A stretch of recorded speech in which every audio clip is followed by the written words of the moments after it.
Boa noite com todos. Graça e paz. Amém. Que alegria que vocês estavam hoje, hein? Bênção, hein? Alegria do Senhor. Amém. Ele que nos dá essa alegria, né? Porque é interessante, né, irmãos, que quando você se batiza, isso aí é para os batizandos, né? Existe uma grande promessa, que é a promessa do dom do Espírito Santo. Quando a pessoa crê no Senhor Jesus, essa é o que nós fazemos, a nossa parte. Existe a parte do homem e existe a parte de Deus. A parte do homem é que o homem, ele recebe Jesus. Jesus é o Salvador que o Pai enviou ao mundo para salvar todo aquele que nele crê, né? Então, qual é o que está no coração de quem vai ser batizado? É crer no Senhor Jesus, é se arrepender, é ter consciência de uma velha vida e de uma nova vida. Isso está no coração de todo aquele que nasce de novo. Mas existe também, meus queridos, duas bênçãos especiais que vêm da parte de Deus para aquele que se batiza. A primeira delas é perdão dos pecados. Você vai zerar a sua vida. Vai zerar a sua vida. Todos os pecados passados estarão sendo completamente perdoados pelo poder do sangue de Jesus. Segunda bênção, também tremenda, é o dom do Espírito Santo. Eu amo isso, sabe por quê, irmãos? Porque a gente não conseguiria chegar no fim da nossa jornada sem o Espírito Santo. E o que é lindo no Espírito Santo é o fruto que ele produz no coração dos crentes, que é o amor, a paz e a alegria. Eu amo isso. Então, os batizandos, além do batismo, a alegria do batismo, ainda vão ter que ganhar duas grandes bênçãos tremendas: permanecer firmes e fiéis até o fim, em nome de Jesus. Amém, amados, queridos, queridas? Está pronto para ouvir a palavra já? Amém? Então vamos ficar de pé mais uma vez. Vamos ler um texto que está em Marcos, Evangelho de Marcos. Quem quiser acompanhar, né? Capítulo 10 de Marcos, verso 17. É um momento também conhecido da igreja, que é sobre, o título geralmente é o jovem rico. Verso 17 diz assim: e pondo-se Jesus a caminho, correu um homem ao seu encontro, e ajoelhando-se, perguntou-lhe: bom mestre, o que eu farei para herdar a vida eterna? Respondeu-lhe Jesus: por que me chamas bom? Ninguém é bom senão um que é Deus. Sabes os mandamentos? Não matarás, não adulterarás, não furtarás, não dirás falso testemunho, não defraudarás ninguém, e honra teu pai e tua mãe. Alguém pode trazer água para mim, por favor? Verso 20. Então ele respondeu: mestre, tudo isso eu tenho observado desde a minha juventude. E Jesus, fitando-o, o amou e disse: só uma coisa te falta. Vai, vende tudo o que tens, dá aos pobres, e terás um tesouro no céu. Então vem e segue-me. Ele, porém, contrariado com esta palavra, retirou-se triste, porque era dono de muitas propriedades. Continuando o verso 23 ainda. Então Jesus, olhando ao redor, disse aos seus discípulos: quão dificilmente entrarão no reino de Deus os que têm riquezas. Os discípulos estranharam estas palavras, mas Jesus insistiu em dizer-lhes: filhos, quão difícil é para os que confiam nas riquezas entrar no reino de Deus. É mais fácil passar um camelo pelo fundo de uma agulha do que entrar um rico no reino de Deus. Eles ficaram sobremodo maravilhados, dizendo entre si: ué, então quem é que pode ser salvo? Jesus, porém, fitando neles o olhar, disse: para os homens é impossível, contudo, não para Deus, porque para Deus tudo é possível. Então Pedro começou a dizer-lhe: eis que nós tudo deixamos e te seguimos. Tornou Jesus e disse: em verdade vos digo que ninguém há que tenha deixado casa, ou irmãos, ou irmãs, ou mãe, ou pai, ou filhos, ou campos, por amor de mim e por amor do Evangelho, que não receba já no presente o cêntuplo de casas, irmãos, irmãs, mães, filhos e campos, com perseguições, e no mundo por vir a vida eterna. Porém muitos primeiros serão últimos, e os últimos serão primeiros. Vamos orar. Amado Deus, nós temos um prazer enorme de ouvir a Tua palavra, de ouvir aquilo que o Espírito Santo diz à igreja. Nós precisamos de luz, precisamos de sabedoria, precisamos viver uma vida que seja agradável a Ti em tudo. Por isso, Senhor, fala conosco nesta noite. Abre o nosso entendimento, abre o nosso coração, nos ilumina com o Teu Espírito Santo. Porque, meu Deus, nós estamos aqui na Tua presença, com esse coração, com esse sentimento, em nome de Jesus. Amém. Pode se assentar, queridos.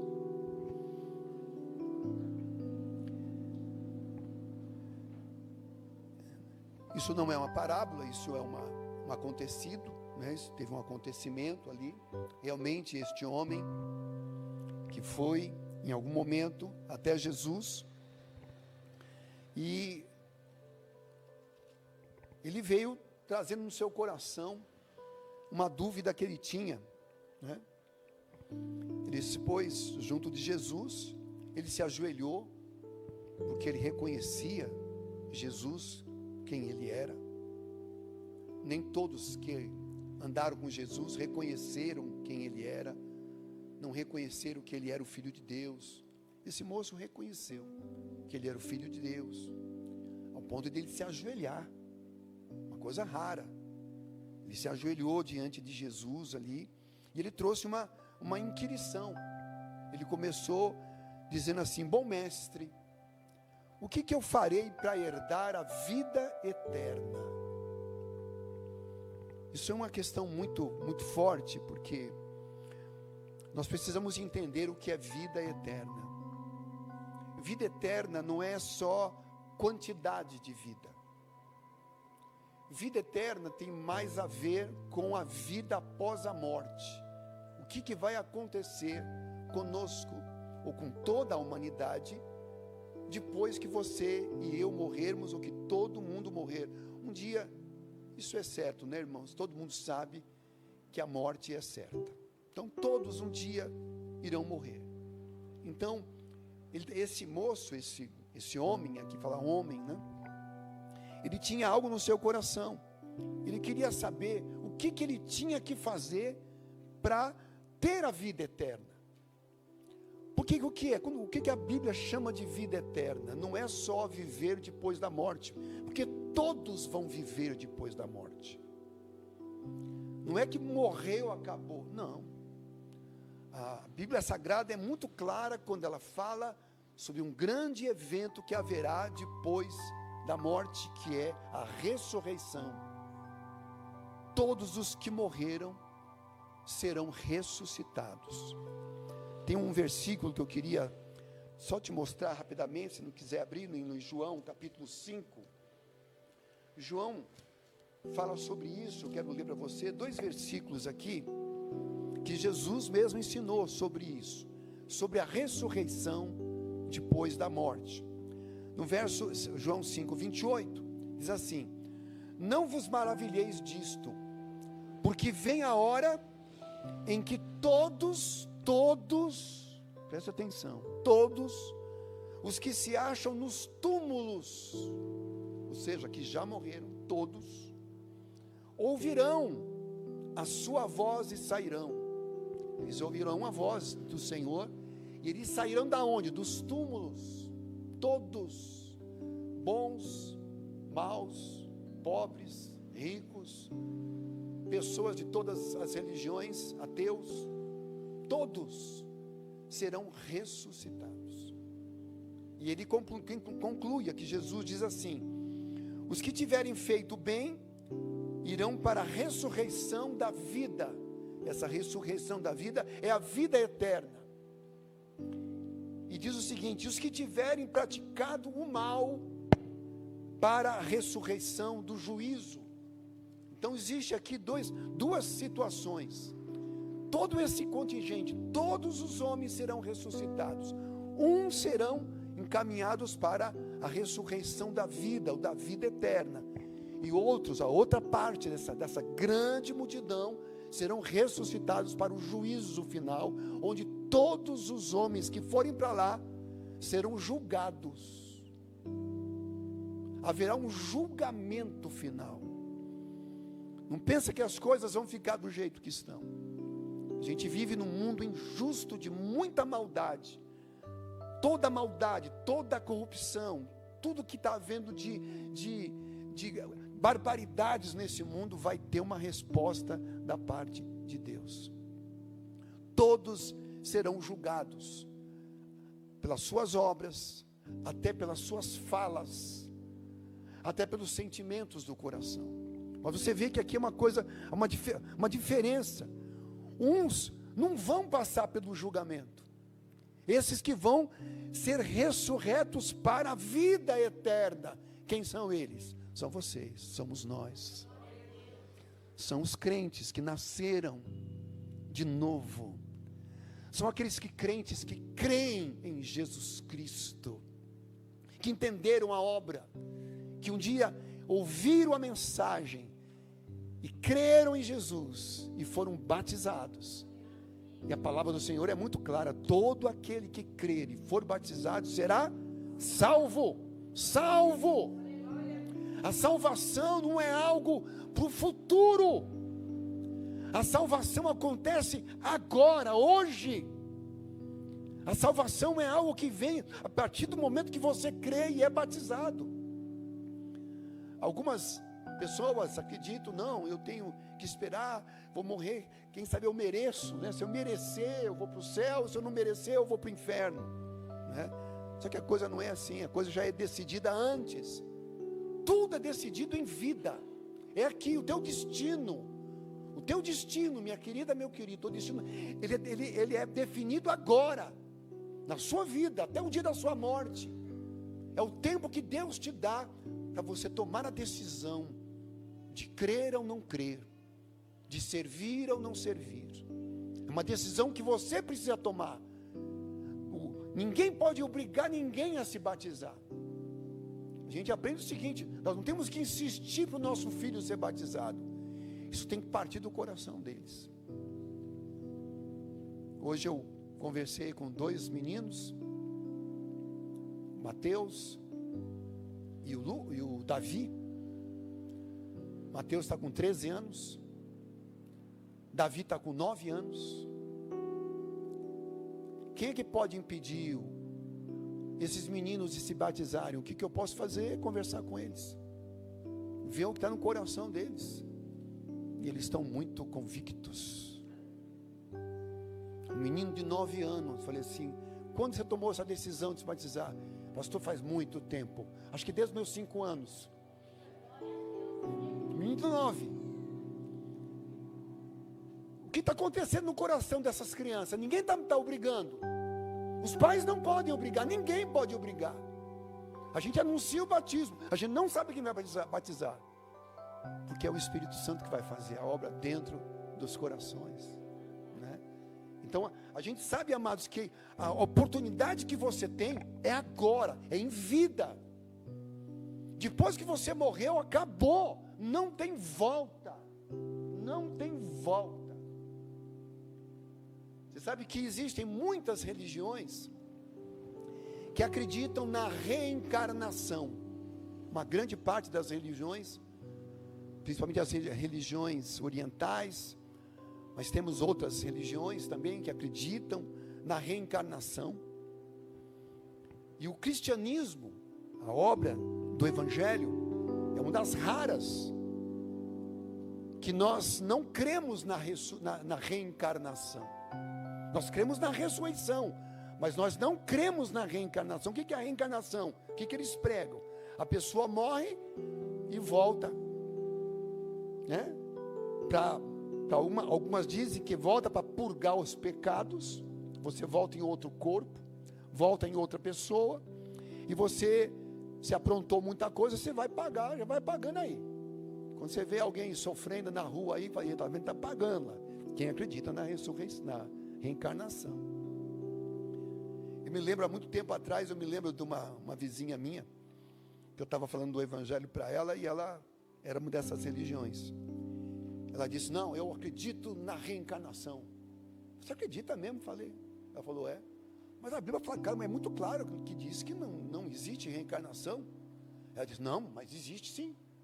Quando você vai morrer, você pode voltar como um pé de alface. Estou falando sério, não estou brincando, não, é verdade. É verdade. Você pode voltar como um tomate. Falei, o que? Eu vou voltar como um tomate? Ela falou sério comigo. Falei, meu Deus, eu nunca faria parte de uma religião que diz que eu vou voltar como um tomate, ou como um pé de alface, ou um besouro, ou um pernilongo, alguma coisa assim, porque tudo que é vida, eles dizem que onde houver vida, você pode voltar para lá. Esse é um dos segmentos que acredita nisso. Deixa eu te mostrar um texto muito forte, que fala sobre, que não tem nada a ver com o que a Bíblia é muito clara, o ensino sobre que não existe reencarnação, que nós vamos ver aqui em Hebreus, quem quiser ver comigo, no livro de Hebreus, no capítulo 9, que esse é o mais conhecido, Hebreus 9, verso 27, diz assim, Hebreus 9, 27, diz assim, como aos homens está ordenado, por quem? Por Deus, Ele é o que dá ordens no universo, está ordenado morrerem quantas vezes? Uma só vez, portanto, para o cristianismo não existe reencarnação, não é porque nós inventamos isso, porque está escrito na Bíblia Sagrada, e se você crê que a Bíblia é a palavra de Deus, aqui está, claramente, aos homens está ordenado morrerem uma só vez, e vindo depois disso, o quê? O juízo, está aqui, morre uma só vez, depois que morreu, virá o juízo. Então, irmã, coloca a tua vida em ordem, irmão, coloca a tua vida em ordem, porque isso é sério. Você não pode viver como se não houvesse amanhã, como diz a música. Você não pode viver, não, eu vou curtir todas que eu puder, porque aí no futuro eu vou me converter. No futuro, quando tiver velhinha, caqueirada, um velho gordo, careca, feio, aí eu vou me batizar. Quem garante que você vai chegar a tanto? Quem garante que você vai chegar tão longe? Porque, irmão, você sabe, a vida é breve, a vida passa, tudo passa. Pessoas jovens morrem todo dia, né? Eu recentemente falei por modo de uma reportagem que eu vi sobre pessoas que morrem, que por dia, diariamente morrem cerca de 150 mil pessoas por dia, velhos, jovens, crianças, bebês, morrem. A vida é assim, a vida é efêmera. Por isso que a gente tem que tomar decisão, é hoje, não é amanhã, não é no futuro. Por isso que a vida eterna, a importância da vida eterna é isso, que a gente sabe do que vai acontecer conosco.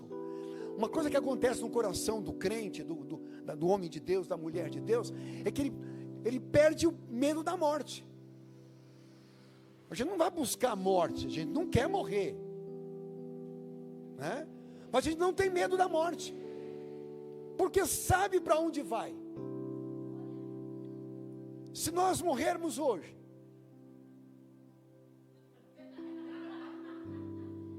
caiu um avião aqui na igreja, olha, Jesus, tem misericórdia. Mas querido, nós vamos estar juntinho, indo lá para a glória. Irmão, isso aí, irmão, é uma esperança tremenda. Horrível é a pessoa que vive sem esperança. Pessoas que vivem sem esperança, não sabem o que vai acontecer com ela. Não acredito no inferno. Ok. Muita gente que não acreditava no inferno na hora da morte, na hora do sofrimento, mudou de ideia. E é verdade. Quem garante? Não é? Você pode não crer. Quem está nos ouvindo pela internet pode não crer. Eu não creio no inferno. Ok. É um direito que cada um tem. Por isso que a palavra é pregada. Aquele que crer e for batizado será salvo. Quem não crer será condenado. É bíblico isso. Daí a necessidade de você entender que esse moço, esse homem que vem a Jesus, ele está inquirindo sobre a vida eterna. Ele quer saber. Há um interesse nele, há uma sinceridade nesse homem. E ele pergunta para Jesus, né? Até ele chama Jesus de bom. Eu acho tão interessante isso, que ele fala assim: bom mestre. Primeira coisa que Jesus refuta nele e dizer: por que você me chama de bom? Ninguém é bom senão Deus o Pai. É maravilhoso, porque nem Jesus podia tomar para si isso, porque ele realmente é bom. Ele é o bom pastor. Uma hora ele disse: eu sou o bom pastor, eu cuido bem das minhas ovelhas. Você tem um bom pastor sobre a tua vida. Esse pastor está cuidando de você. Ele é o bom pastor. Mas aqui você vê que ele não se arroga isso. Ele não chama para si isso. Ele diz: por que você me chama bom? Nem ele poderia aceitar de boa, mas ele disse: não. Olha, Jesus que é Jesus. E eu conheço pessoas que já me disseram para mim assim: eu não sou uma pessoa ruim, eu sou uma pessoa boa. Todo mundo que diz isso, meu filho, tem problemas. Tem problema. Quem se acha bom, tem problema. Não é bom coisa nenhuma. Deixa eu te mostrar um texto também, para falar sobre isso. Se você é uma pessoa que se acha muito boazinha, pode parar. Se você é um cara que se acha muito bom assim: não, mas eu sou um bom vizinho. Vou perguntar para os teus vizinhos. Eu sou um bom marido. Ah, é? Vou perguntar para a sua esposa. É assim. Irmão, ninguém é bom, irmãos. Vamos ler um texto aqui, só para a gente ver o que a palavra do Senhor fala em 1 João. Lá em 1 João, já quase no final da Bíblia, perto de Apocalipse ali. Tem 3 epístolas, 3 cartas de João, capítulo 1 de João, no verso 8. João 1:8 diz assim: se dissermos que nós não temos pecado, ou seja, todos são pecadores. Se nós somos pecadores, nós não somos bons. Nós precisamos da graça, da misericórdia de Deus. Isso sim. Se dissermos que não temos pecado nenhum, a nós mesmos nos enganamos. E a verdade não está em nós. Não está em nós. Esse é o fato. Alguém diz que não tem pecado. Tem gente que é assim. Eu conheço pessoas assim, que se acha o supra-sumo de Deus. Ele é a menina dos olhos de Deus. Barbaridade, não sabe o que está falando. A própria Bíblia diz assim: é uma pessoa que está se enganando. Quem se acha bonzinho está se enganando. E a verdade não está em nós. Agora ele completa: agora, se confessarmos os nossos pecados, Ele é fiel e justo para nos perdoar os pecados e nos purificar de toda a injustiça. E no verso 10, se dissermos que não temos cometido pecado, fazemos-lo mentiroso e a sua palavra não está em nós. Irmão, o dia que a gente chegar no céu, o povo que vai chegar no céu, sabe exatamente por que está lá. Se alguém perguntar, vamos supor que existia um anjo lá na porta, um anjão lá, vai perguntar lá para cada um que vai entrar: Ô Dani, o que você está fazendo aqui? Por que você acha que você pode entrar aqui? O que ela vai dizer? O que eu posso dizer? O que eu diria? O que nós temos que dizer? Eu fui salvo por graça. Não é por merecimento. Por merecimento ninguém vai ser salvo, irmãos. Ninguém será salvo. Não é por merecimento, é por graça. Sabe o que é graça? A graça é o favor da bondade de Deus. A obra que aconteceu na nossa vida um dia começou nele. Ele começou a nos atrair com seus laços de amor. Foi colocando pessoas no nosso caminho. Foi movendo as coisas. Você está aqui hoje, você foi batizado, batizada, é porque verdadeiramente há uma obra de Deus na sua vida. Você tem que dizer: Senhor, eis-me aqui.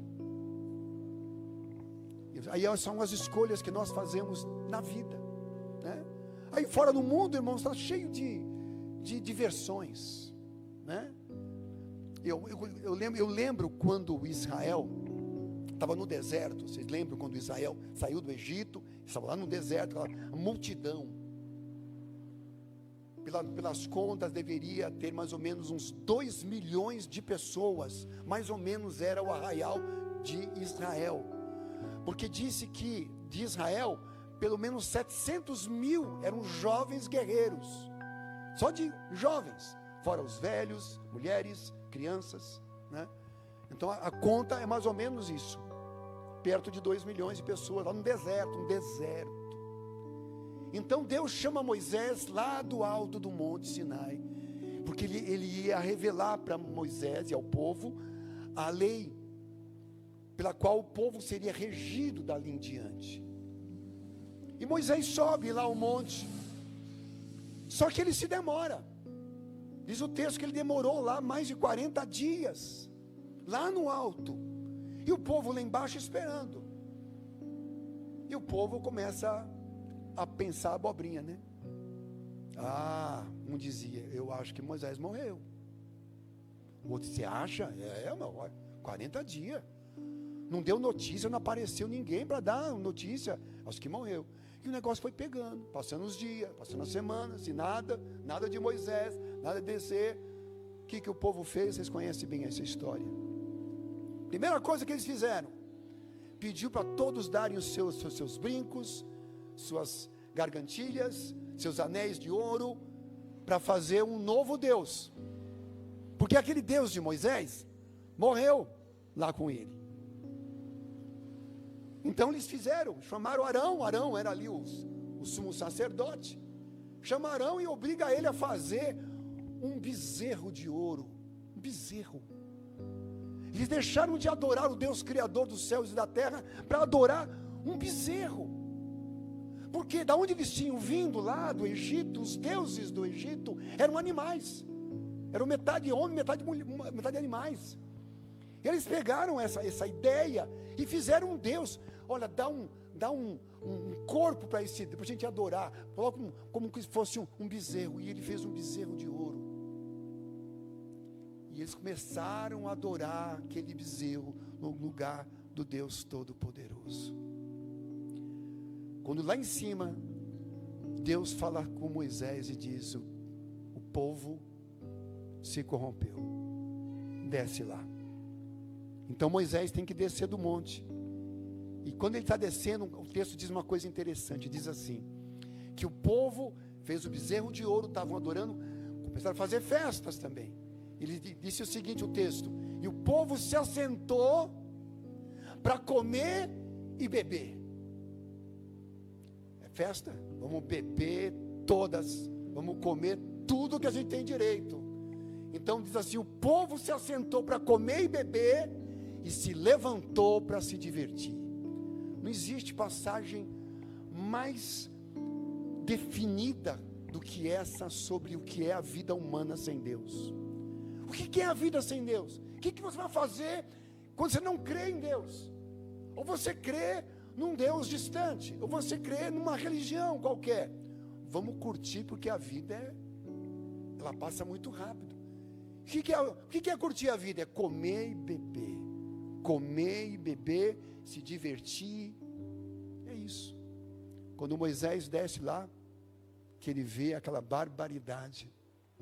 Vocês lembram disso? Que ele joga aquelas tábuas que Deus havia escrito, jogou sobre aquele povo, e milhares daquele povo morreram naquela noite ali. Deus pensou até e disse a Moisés: deixa esse povo, larga esse povo, eu vou te fazer um outro povo, vou fazer de você uma outra nação, muito melhor do que essa. Mas ali tinha um intercessor, que era Moisés, né? Moisés: Senhor, não, Senhor. Olha que coisa. Moisés tinha um amor pelo seu povo. Sabe, irmão, a importância de nós como igreja temos um amor assim uns pelos outros. Esse lugar é assim, mas é um lugar de amor. Você vem aqui não só para ser amado, para ser amada. Você vem aqui para amar também, perdoar e ser perdoado, estarmos juntos. Que lugar você vai encontrar assim? Não vai encontrar. Você sabe que é amigo mesmo. Você sabe que você não tem. Você tem muita gente conhecida, mas amigo de verdade é raro. Amigo não é aquele que vem na hora do bem bom. Vai em casa comer um churrasco, vai ter cerveja à vontade, bebida à vontade, né, comida à vontade. Enche de gente lá, se você chamar. Até eu vou, se quiser. Vai lá, você acha que aquele povo é amigo? Vai lá porque tem comida, tem bebida, filha, tem música, é isso. Mas amigo de fato é aquele, como diz a Bíblia, né? É aquele que é mais chegado do que um irmão. Então, se existe um povo que vai te amar, é esse povo. O povo de Deus. Aprenda a amar esse povo. Aprenda a perdoar esse povo também. Moisés era assim. Moisés, ele amava, o povo aprontou, ele sofreu muito. Moisés nem entrou na terra prometida, vocês sabem disso. Moisés não conseguiu entrar na terra prometida por causa daquele povo, que chegou uma hora que ele perdeu a paciência. E porque ele perdeu a paciência com o povo, ele perdeu também a entrada lá na terra prometida. Mas ele amava aquele povo, e ele orou, insistiu com Deus. Falou: Senhor, imagina o que o povo vai falar, que o Senhor trouxe o povo do Egito até o deserto, para deixar todo mundo morrer aqui. Senhor, é o teu nome. Senhor, é o teu nome que está em jogo. E Deus não considera. Deus não muda. Isso que a oração faz, sabe, irmão? A oração faz isso. A oração, muitas vezes, muda o coração de Deus. É isso. Tem muita gente que acha: não, Deus tem a vontade, não adianta, ninguém vai mudar. Eu não acredito nisso. Eu acredito que a oração é poderosa para mudar o que tem de ser mudado, irmãos. O nosso Deus é bom, e a sua misericórdia dura para sempre, sempre. Você vê aqui, voltando a esse moço aqui, esse homem aqui, que ele queria saber sobre a vida eterna. Ele vem aqui, é Jesus. Jesus diz: eu não sou bom é somente o Pai. E ele continua aqui no verso 19. Então Jesus apela para quê? Porque Jesus queria conhecer o coração dele. Só Deus conhece o coração, né, irmã? Muito cuidado, viu, irmão? Tem as pessoas, a Bíblia fala muito sobre a questão do julgamento. O que é o julgamento? É você julgar as pessoas por um olhar, julgar as pessoas por um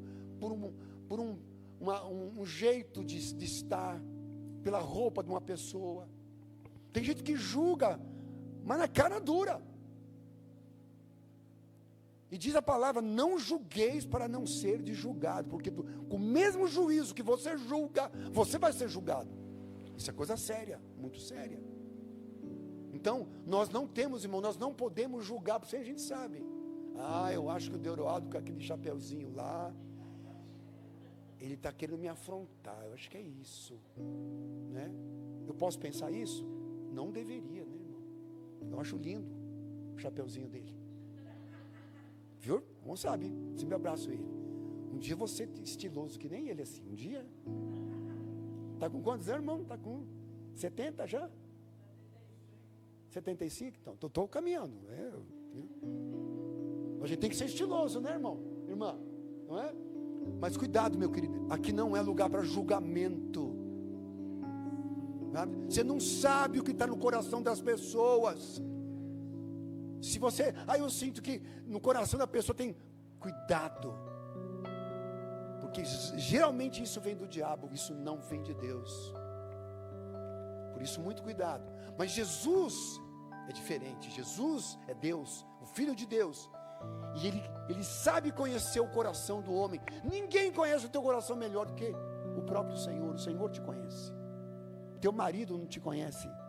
Tua esposa não te conhece. Teus filhos não te conhecem. Mas Deus conhece. Deus sabe os sentimentos mais profundos do nosso ser. Por isso que eu digo, não adianta você querer enganar. Eu sempre digo, brincando para os irmãos, tem gente que quando sai de férias, vou sair de férias, pastor, vou ficar 15 dias fora aí, vou lá para o Nordeste, vou lá para a Europa, vou para a China, sei lá, né? Os irmãos estão cheios do dinheiro aí, vamos precisar viajar, né? Vou fazer viagem, tal, pensando que é, né? Mas querida, irmãos, irmãs, a gente sabe que nós não conhecemos nem o nosso próprio coração, que a gente às vezes pensa assim, puxa, por que eu senti isso? Como é que eu posso sentir isso? Paulo mesmo dizia, ele diz assim, eu faço o que eu não quero. Ele disse isso. Muitas vezes a gente faz o que não quer. A nossa debilidade é muito grande. A gente precisa todo dia estar se enfrentando, sabe? Todo dia, nos conhecendo cada dia. E nunca se acha uma pessoa boa, perfeita, que nós não somos, meus irmãos, nós não somos. Muita gente que vai viajar e diz assim, eu vou tirar férias, e tira férias de Deus. Já viu isso? Sai de férias e tira a férias de Deus. Não. Como é que vai tirar a férias de Deus? Bom, Deus está lá na Vila Ré. Deus está lá na igreja. Não, meu querido. Deus está em todos os lugares. O tempo todo. Eu sempre digo isso para os irmãos. Irmão, não adianta a gente querer enganar Deus. Quem vai querer conseguir enganar Deus? Você pode enganar eu. Né? O pastor é sempre último a saber das coisas, né? Sempre último. Mas enganar Deus não. A gente sabe que o nosso coração é um livro aberto para Ele. Por isso que a gente quer andar com dignidade. A gente quer andar em verdade, em simplicidade, em santidade. É assim que a gente quer andar. Então, Jesus está querendo conhecer o coração desse moço. Então ele fala assim, você conhece os mandamentos. E quais são os mandamentos? Os 10 mandamentos recebidos lá por Moisés. Que ele fala de alguns aqui. Não matarás, não adulterarás, não furtarás, não dirás falso testemunho, não defraudarás ninguém, honra teu pai e a tua mãe, né? E ele então, esse menino, esse moço, o homem, aqui não fala menino, sabe porque eu estou falando menino, porque o do jovem me traiu aqui, né? Jovem rico, então, não fala de jovem aqui, pelo menos nesse texto não, mas... Então ele respondeu, mestre, tudo isso eu tenho observado desde a minha juventude. Presta atenção nisso, porque ele sabe que se traiu aqui. Quem é que consegue cumprir toda a lei? É impossível. Um dia nós vamos dar um estudo sobre isso aqui. Que a lei foi dada não para ser cumprida, porque nenhum homem consegue cumprir toda a lei. E a lei é assim, a lei é uma coisa tão forte, tão rigorosa, e graças a Deus que nós não estamos debaixo da lei, e sim da graça, amém, amados? Estamos debaixo da graça, mas a lei é assim, se você tropeça num ponto, você é culpado de todos, não tem saída. Então, esse moço aqui, ele achava que ele cumpria toda a lei, e é impossível, não se consegue cumprir toda a lei. Por isso que existia aquela morte de animais, o sacrifício de animais. Vocês lembram disso? Por que que existia sacrifício de animal? É porque era a maneira que Deus encontrou para perdoar o pecado dos homens. Por isso não conseguirem cumprir a lei. Quando a pessoa pecava, errava, o que ele fazia? Ele procurava um animal. Segundo as suas posses, quem tinha mais dinheiro era um animal maior. E quem não tinha dinheiro podia ser um passarinho, né? Qualquer animal poderia ser levado como sacrifício, porque a pessoa ia até o sacerdote, ele trazia aquele animal. O que fazia o sacerdote? Ele punha as mãos sobre o penitente, sobre a pessoa que pecou, a outra mão sobre o animal, e havia o que? Uma transferência de pecado. Olha que coisa interessante. O pecado que estava sobre aquele homem, sobre aquela mulher, era transferido para aquele animal, e aquele animal era morto, ou seja, o animal substituía, o animal entrava no lugar dele, ele é sacrificado no lugar da pessoa que tinha errado, que tinha pecado, né? O animal, você diz, mas o animal era inocente, mas a maneira que Deus, no princípio, fez essa obra, que é uma obra tremenda, aí você vai entender, quando Jesus aparece, e João Batista diz, ali vai o Cordeiro de Deus, que tira o pecado do mundo.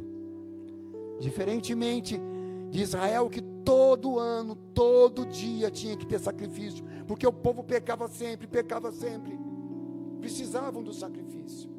Mas quando Jesus morreu, nunca mais. O sacrifício foi único, poderoso, eterno. A partir do momento que você creu em Jesus, os teus pecados são perdoados. E se você pecar, nós lemos aqui hoje, se confessarmos os nossos pecados, Ele é fiel e justo para perdoar o teu pecado. Quando você vem a Deus, você reconhece que você pecou, você confessa, e o sangue de Jesus apaga completamente aquele pecado. E Ele disse, eu nunca mais me lembrarei dele, nunca mais.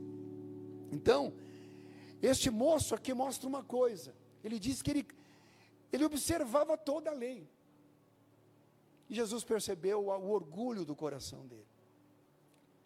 Jesus percebeu ali que ele confiava muito em si mesmo, na sua religiosidade. Muita gente tem orgulho da sua religião, da sua religiosidade. Se acha, porque ele faz as coisas. Não, eu vou todo domingo na igreja. Estou assim com Deus. Ó, tenho crédito no céu. Né? Eu dou meu dízimo certinho. Olha, estou com crédito lá no céu. Né? Olha, não corto o cabelo já faz um monte de tempo. Estou com crédito lá. Né? Tem irmãs que nunca usou calça comprida. Não foi, irmã? Já viu, irmã? Está com crédito lá no céu. A gente acha, a gente tem um orgulho bobo. A gente quer, sabe? E a pessoa se sente orgulhosa de coisas desnecessárias.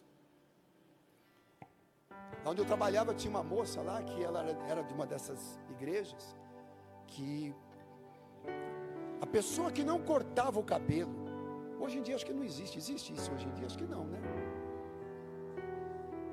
Acho que eu estou um pouquinho mais velho que vocês, né? Porque eu estou lembrando de coisas do passado, né? Mas teve um tempo que algumas igrejas eram assim. Qual era a mulher santa? A que não colocava tesoura no cabelo. A pessoa era medida por isso, pelo tamanho, né? Eu lembro de uma moça que trabalhava lá no banco. Ela tinha um cabelo, sinceramente, irmão, faltavam uns 2 dedos para arrastar no chão. Bonito, o cabelo era bonito, né? Liso, comprido, assim.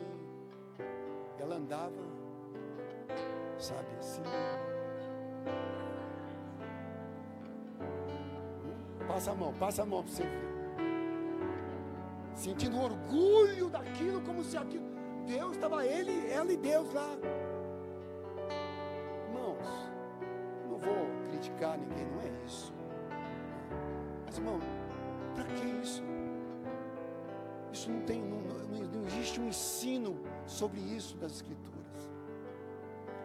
Você tem que entender, querido, que muito da Bíblia é um contexto de época de 2000 anos atrás. O Velho Testamento de 3, 4 mil anos atrás. A cultura daquela época era uma.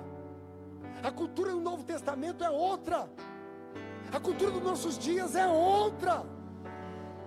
E o povo fica preso achando que não. Não. Pode usar terno e gravata, porque o uniforme do crente, hoje também, estou tendo uns, eu começo a me lembrar de coisa passada, né? Acho que nem existe mais essas coisas. Eu preciso renovar renovar minhas histórias aqui para os irmãos, né? Porque eu só tenho um tempo assim, né? Que tinha essas coisas, e as pessoas tomavam um orgulho disso, né? Irmãos, a nossa vida com Deus não é para ter orgulho. A gente tem uma vida com Deus para pedir misericórdia e graça o tempo todo, para a gente ficar firme até o fim da nossa vida. É isso. Esse moço aqui achava que ele estava bem, porque ele guardava toda. E Jesus percebeu o orgulho no coração dele. Aí Jesus resolveu mexer mais profundo, que ele conhecia o coração daquele moço. E Jesus diz o texto que é lindo, porque diz assim que Jesus o amou. Olha, Jesus amou aquele homem e disse: só uma coisa te falta. Vai, vende tudo que você tem. Nossa. Vai, vende tudo que você tem e dá aos pobres. E depois você vem e me segue. E Jesus tocou pesado. Pegou exatamente onde estava o nó. Onde estava o coração do moço. Ele começou a ver um moço religioso, sincero, mas religioso, e cheio de orgulho, bobo, sabe? Jesus pega bem agora, porque ele vê o quê? Que aquele moço tinha o coração nas riquezas. E só no finalzinho é que diz o texto aqui, que verso 22, e ele, porém, contrariado com esta palavra, retirou-se triste. Por quê? Porque ele era dono de muitas propriedades. Era um homem muito rico. Qual é o valor de uma alma ir para o céu? Qual é o valor de uma pessoa ser salva? Qual é o valor disso? O que você daria pela sua alma? Se Deus dissesse para você assim: você quer ser salva? Você quer ser salvo? O que você tem para dar? O que você daria pela sua alma? Quem tem interesse pela vida eterna diz assim: eu dou tudo. Dou tudo, minha casa, meu carro, meus terrenos, eu dou tudo porque eu quero a vida eterna. Que adianta a gente viver nesse mundo agarrado nas coisas, nas coisas, nas posses, e perder a alma? Não vale nada. E Jesus foi muito claro, muito óbvio, ele percebeu onde estava o coração daquele moço. E logo em seguida, o moço vai embora. Podia ter ficado, perguntar: Senhor, o que eu faço? Como é que eu faço? Me ajuda, me dá uma luz aí. Eu quero seguir o Senhor, eu quero estar junto. Não podia conversar, não. Ele não gostou da resposta, virou as costas e foi embora, porque ele era muito rico. Ele não estava disposto a pagar aquele preço pela sua alma. Não que fosse necessário, porque o preço pela sua alma já foi pago lá na cruz do Calvário. Mas terminando, Jesus então, chamando os discípulos ali, verso 23, Então Jesus, olhando ao redor, disse aos seus discípulos: quão dificilmente entrará no reino de Deus os que têm riquezas. Não é impossível, mas é difícil. Os discípulos estranharam estas palavras, mas Jesus insistiu em dizer-lhes: filhos, quão difícil é para os que confiam nas riquezas entrar no reino de Deus. Agora entrou uma palavrinha forte: confiar nas riquezas. Tem muito crente rico, tem muitos, mas crentes ricos, irmão, não colocam o coração na riqueza. Bom, às vezes tem uns aí que colocam, né? Eu fiquei surpreendido, eu fiquei horrorizado, na verdade, revoltado, indignado, quando eu li de uma das reportagens da revista Forbes. A revista Forbes é uma revista que mede o grau de riqueza dos homens mais ricos do mundo. Eles fizeram uma reportagem sobre os homens mais ricos do Brasil. Eu fiquei revoltado, porque dentro dessa lista tem 3 pastores, 4 pastores milionários. Eu não vou falar o nome para não ficar mal, né? Edir Macedo, primeiro. O segundo é o Valdemiro Santiago, milionários. Terceiro, Silas Malafaia, não ouço mais Silas nunca mais. Pois que eu li essa reportagem, cortei. Milionário, um cara que não tinha nada, hoje é milionário. Com quem? Com dinheiro do povo, dinheiro dos pobres. Se tornaram, meu irmão, minha irmã, não dá para você ficar indignado. Eu fico indignado com isso. Por quê? Um dia teve pessoas que foram seguir Jesus, que queriam seguir Jesus, e Jesus disse assim para a pessoa, o homem que queria seguir: olha, filho do homem caído, não tem onde reclinar a cabeça. Eu não tenho um travesseiro para dormir. Eu não tenho uma cama. Eu não tenho uma casa. Jesus não tinha nada. Vê os apóstolos. Os apóstolos, todos eles, não tinham nada. Como é que pessoas ficam milionárias com o reino? Deviam se envergonhar disso. Não ter vergonha disso. Eu tenho vergonha. Não consigo mais ouvir essa história. Que vergonha essas pessoas. Num país pobre como o nosso, ter gente milionária. Está lá, documentado, é documentado isso. Não é mentira, não é fake news, não. É verdade.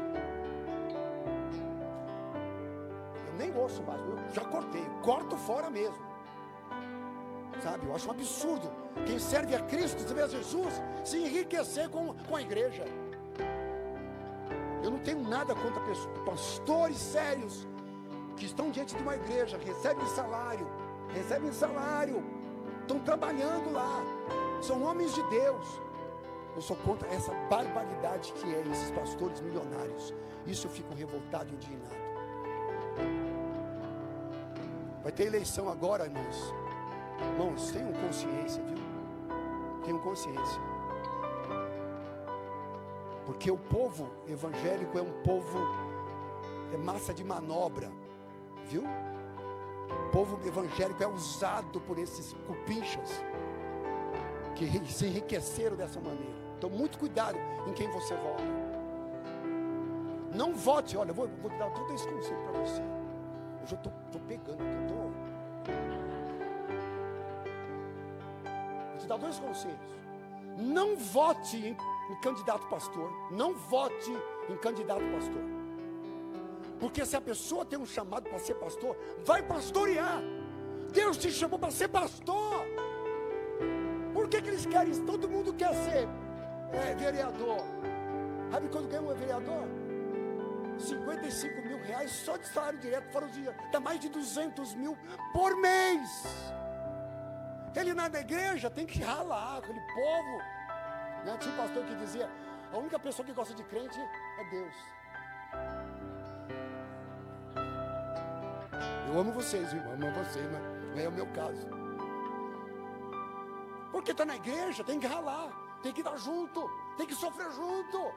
Ai, melhor ser deputado, melhor ser. Você ganha um monte de dinheiro. Segunda-feira não vai. Sexta-feira não vai. Vai terça, quarta e quinta. Ganha um rio de dinheiro. Tem 3 férias por ano. Tem jatinho livre, para cima e para baixo. Alguém quer se candidatar aí? Ixi. Não. Eu nunca deixei, irmão, nunca. Teve tempos na nossa igreja que vinha na tempo de eleição. Hoje, já sabe como eu sou, então eu chego mais perto. Mas vinha um monte de candidato desse pessoal que querendo o púlpito para vir falar um pouquinho. Ai, nós somos crentes, o candidato é crente. Eu falei assim, meu filho, lá é só a palavra que é pregada. Você quer falar pregar da porta para fora, aqui dentro, não. E eu fico horrorizado com essas igrejas abrindo os púlpitos para esse monte de... Jesus, tem misericórdia de mim. Eu não aguento isso, irmão. Cadê o evangelho? O evangelho santo de Deus. Esse, você tem que viver isso, defender isso. Eu sempre disse para os irmãos, eu fico, teve uma eleições passadas, teve uma coisa que eu fiquei indignado também, eu acho que hoje um monte de crente que eu conheço, que nunca prega Jesus, pregando os candidatos, fazendo campanha. Um monte de crente que eu conheço, inclusive dessa igreja, que a gente vê na internet, tudo lá, fazendo campanha para candidato. Ué, vai pregar Jesus, filho, você não tem que pregar para candidato nenhum, não. Não tem negócio de candidato. Ah, aquele é o candidato de Deus, meu. Jesus, ainda alguém acredita nisso ainda? Não. Jesus achar que existe um candidato de Deus. O povo é tão enganado que diz assim, não, esse aqui é de Deus, esse aqui é do diabo. É assim. Tudo ímpio, irmão, são todos ímpios. Eu não vou falar o nome, né? Mas o Bolsonaro é ímpio. O Lula é ímpio. Não são crentes. Deus não tem candidato, gente. Deus não tem candidato. Deus não é de esquerda nem de direita. Deus não tem nada a ver com isso. Um dia Jesus, ele separou o estado da igreja. Ele separou o mundo do reino. Quando ele disse uma coisa que é essencial. Ele estava chegando numa cidade e ele tinha que pagar o imposto. Recentemente a irmã falou aqui sobre o imposto, né, irmã? Você não gosta de pagar imposto, não, né? Acho que ninguém gosta, viu? Mas tem que pagar, então a gente paga.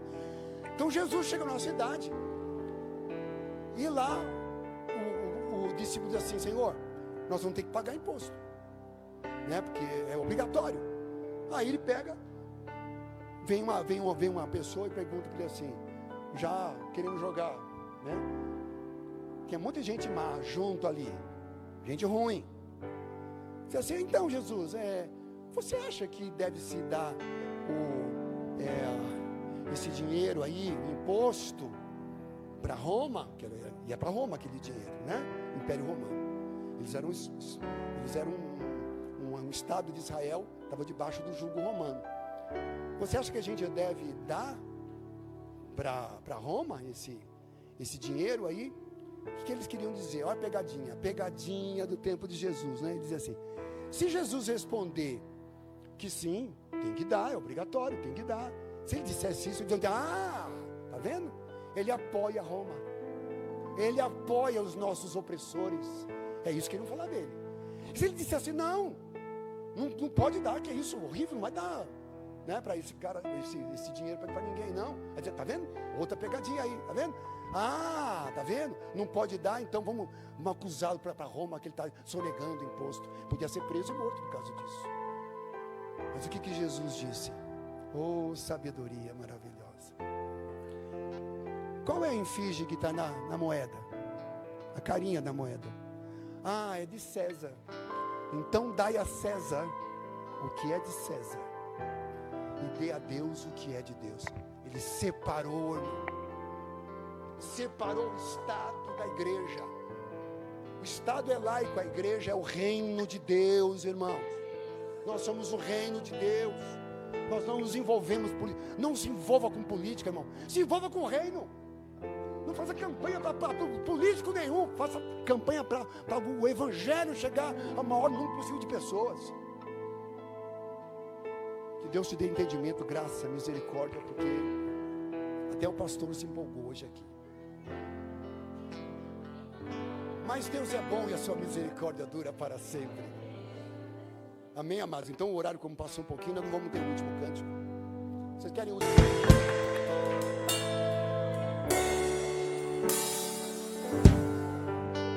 Oh, glória a Deus. Coraçãozinho. Deixa eu terminar só com uma. Eu falei que ia falar duas coisas, falei só uma, tá? Deixa eu terminar. Eu acho engraçado, vou falar para vocês, né? Porque assim, irmão,